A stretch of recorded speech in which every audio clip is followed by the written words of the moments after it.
Sit down, as I now have the great pleasure to invite Fleur Anderson, our MP for Putney, to address us. And it's a great pleasure. Fleur is a great friend of the synagogue, so thank you for being here on this very special Shabbat. Thank you very much, Rabbi Adrian. Thank you always for your warm welcome here, and it's a great honour to be here. Thank you for inviting me, and to Ruth as well, and Tony, and all the members of the synagogue here today. It's wonderful to be here as well with so many fellow MPs. Siobhan McDonough, Marsha is here, Rosanna from Tooting. There aren't that many meetings of us as MPs outside Parliament, so many in one room, which I think says a lot about the importance that we have given as your MPs to today.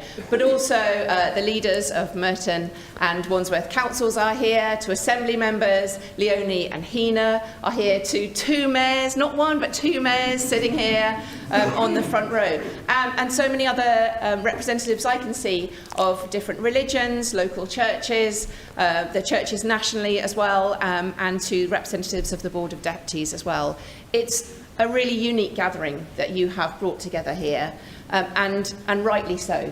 We are at such an important and difficult time in our relationships. So to come together as civic leaders and to reflect, just to take time to reflect on our role that we can play in building a better future, the future that Micah talked about in that reading, the future when everyone can sit under their fig tree. I don't know what the equivalent would be. Everyone can sit in their garden, sit next to their telly and just not worry about issues of global conflict that affect not only those countries of the Middle East and other countries, but they do affect us here in Wandsworth, in Merton, in Putney, right here. All of those issues really do affect so many people that one day we can have a vision when that isn't the case. We don't have to worry about those kind of things, but what we can do right now. It is a really important time to come together. I know that you came together to think about what could you do after the terrible attack on the Manchester synagogue, the Heaton Park Hebrew Community Synagogue, that dreadful attack, and the murders of Melvin Kravitz and Adrian Dalby. I think it's important to say their names. They were such brave members of the synagogue, and that feeling that it could have been anywhere, it could have been any synagogue, that was carried out on Yom Kippur. May their memory be a blessing. And I know that you wanted to gather today as well, Rabbi, to thank the police. And that's just wonderful to hear. And I know that members of the police here today need to be thanked, and the Community Security Trust, and so many volunteers at the synagogue here as well, who do such work to enable the good security that the synagogue has, but to enable every member coming here to feel that they can do, that we don't have to have no-go places. But also, it's wonderful to hear how much the police have been supportive, but from long before the attack in Manchester, but straight away afterwards as well. Because there is rising anti-Semitism in London, and we need to face this head-on. In the first half of 2024, there were 1,037 anti-Semitic reports. In 2025, that was 774. It was a very high level after October the 7th, and it is decreasing, but it is still absolutely unacceptably too high. And that's underreporting as well. That's the Community Security Trust reports, and we know that there are many more. And they are not all attacks. They are. There's a climate of hostility that's building up because of these incidents that is unacceptable in London, which we value the diverse community we have in London. We know it's our strength in London. We're so proud of it.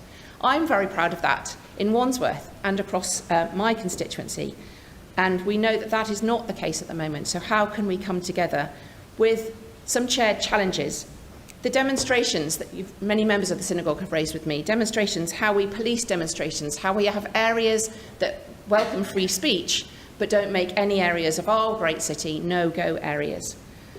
How can we have support for peace in the Middle East? And Ambassador, we were just talking about this just before. How can we have frank discussions? How can we talk about peace in the Middle East, which is not divisive, as you said in your talk as well, Rabbi? How can we have that space for opposition, for dialogue, that is enabled? And it's very hard to find that space at the moment. So here we have one. Councils, I think, uniquely can have those places where we can have those dialogues. There is rising both Islamophobia and anti-Semitism. Both are happening at the same time, and there must not be division between the two. So there's a shared experience, a shared challenge that needs to be faced on. And I don't want the Jewish community here in London to be defined by persecution. When we meet, we talk about other things: cost of living, housing, education, jobs. That's what we should be talking about, how we make our politics better, what you need to be saying to me. I don't want a future in which we're talking about hate crimes, persecution, and fear to be dominating our discourse. So that is what we here, as politicians, have come here to share in our aims. And peace in the Middle East. I went to Israel when I was 15 with my family, and I've been back twice as an MP, talking to many different sides of that conflict about how we're going to bring peace. I've recently been Minister for Northern Ireland as well. We're 27 years on from the Good Friday Agreement and still working out how can we have true justice, true peace. We know there's going to be a very long road. There's going to be many challenges that come up. And we need to ensure that we are resilient here in our community in southwest London, so that as that negotiation continues, we can have the discussion, we can have that, we can celebrate the steps to peace as well, and also to share that there will be difficult times. But we need to do that together. And I think this service, seeing you here today, is a mark that we can do that. But it will take time. Rabbi Jonathan Sacks said, "The greatest gift we can give to each other is the gift of our attention, our listening, our respect, our compassion, and our love." So that gift takes time. So as a response to those challenges, what can we do? We can listen, we can take time to speak to each other, we can find those places where that can happen. We can give visible signs of support. That's exactly what we're doing today. Thank you for giving us that opportunity to show that we support you, and please do look for other opportunities in which we can do that. We can build alliances of support, and the importance of interfaith dialogue is so important for that. We can also encourage ways to report hate crimes so that the police are able to act on them as well. There must be justice for all of these actions. And we can celebrate our diversity, which I think we do incredibly well. Our diversity is a strength, it is to be celebrated, and I always look for opportunities to do that. So to finish, we want to work together in a collective effort to create a community in which every Jew can live and thrive in our fantastic corner of southwest London and across the country as well, without fear, proud of your heritage and identity, which this service and every service that I come to is so full of and wonderful. And so we can strive to give that gift that Rabbi Sacks talked, that gift of compassion, love and respect to each other. I pledge to do my part in that. I know every other civic representative does that as well by being here today. And I look forward to continuing this conversation, to continuing to work together, where we can all sit down under our fig trees and enjoy our lives together. Thank you very much indeed. Thank you. Shabbat shalom.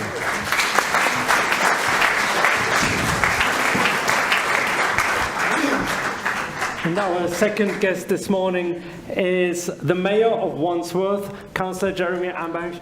You have been here before, and it's not usual that a mayor runs twice with some pause in between, but he said he loved to wear the chain, and so therefore he came back. Thank you also for being here this morning with us. Thank you, Rabbi Adrian, and can I echo what Fleur was saying? Thank you for such a warm welcome. Linda, thank you for looking after me during the service and helping me through all those different pages. And it's lovely to see such a great congregation and to hear such a beautiful chorus singing in such a beautiful place. So good morning.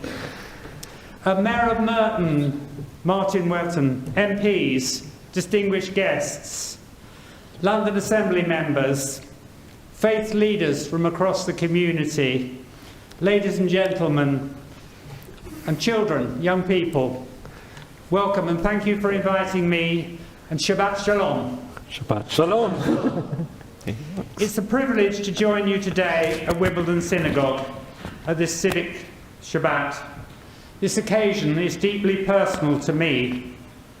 My own family heritage is that my mother came from a Church of England Christian tradition and married my father from a Jewish family. They both experienced many obstacles and traumas so that they were accepted by each other's families. That's my background. Also, Rabbi Adrian, when I last came, I'm most grateful to you for encouraging me to explore my family history more than I'd done previously. And I discovered I had cousins on my grandmother Leah's family side who perished in the Holocaust.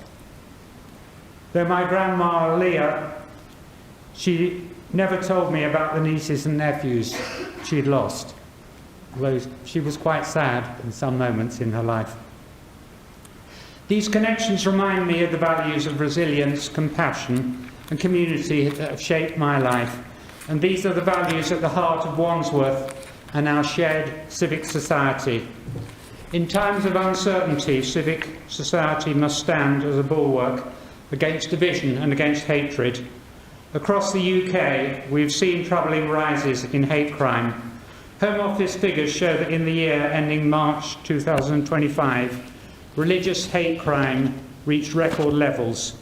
Muslims were targeted in 45% of cases, and Jewish communities suffered the highest rate per capita, being 6 times more likely to be targeted than any other group. These numbers are not just statistics, they represent real fear and harm. Following the tragic attack in Manchester over Yom Kippur and the appalling arson attack on the mosque in Peacehaven, these events remind us why gatherings like today are necessary, and they affirm that we will not be divided by hatred. In Wandsworth, we've determined to lead by example. Our council works closely with faith leaders through regular interfaith forums, including recent peace conferences in Battersea and in Tooting. Last November, during Interfaith Week, residents gathered outside Tooting Broadway to pray for peace, and students from local schools joined our Faith Direct event organised by Cllr, the Wandsworth Standing Advisory Council on Religious Education. This was not a lecture, it was a lively dialogue where young people asked searching questions of representatives from Jewish, Muslim, Christian, Hindu, Sikh and other communities. These conversations build understanding and dismantle prejudice. Our young people are at the heart of this work.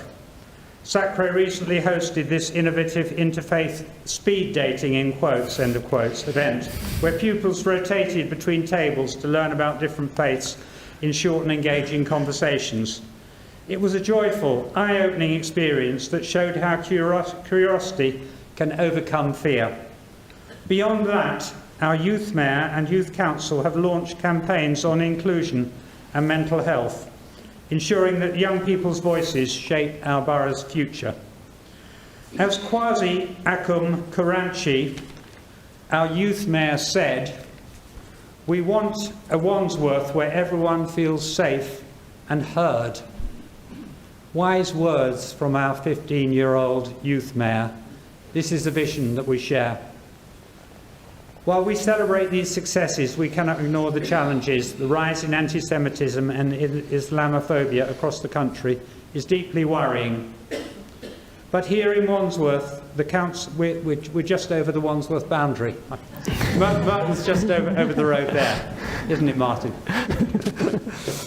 Here in Wandsworth, the council's community safety team works with partners and the Wandsworth Community Safety Partnership to raise awareness of hate crime, provide support to victims and encourage dialogue and cooperation. We continue to train our officers across the council on different forms of radicalisation. Together we're taking steps to safeguard those who are vulnerable to radicalisation. Faith leaders from our multi-faith forum have just decided to work together to deliver a community event in the new year, hopefully, featuring music of different faith traditions. In addition, programmes to support and welcome refugees settling into the borough, working with our brilliant schools and voluntary sector, are being facilitated as part of us being a borough of sanctuary for refugees. This year, Wandsworth celebrates its year of London Borough of Culture. And really, as Fleur was saying, there's a lot of good things and celebration to do together. We've already proved we've had a very successful first 6 months, and we're holding events for different cultures and traditions for the next 6 months of the year, and I hope you'll engage with some of those. Let this Civic Shabbat be a beacon, a sign that Wandsworth and South West London stands united, that we reject hate in all its forms, and that we will continue to build a borough and a country where everyone belongs. As Mayor, I have the privilege of supporting 3 charities that reflect these values. Wandsworth Welcomes Refugees reminds us of our duty to offer sanctuary and compassion to those fleeing conflict and persecution. Mindworks UK is doing incredible counselling work to support mental health and well-being, especially of young people. And thirdly, Wandsworth Oasis continues to support those affected by HIV and AIDS while promoting inclusion and dignity. So I'm organising with my charities a comedy event in the Civic Suite on the 28th of November in support of these charities. It would be lovely if any of you were able to be there. Tickets can be purchased from the Mayor's office, or have a word with me before you leave today. Thank you very much for being here, and Shabbat Shalom. Shabbat Shalom. Thank you. And I invite Julian Hunt to propose the vote of thanks.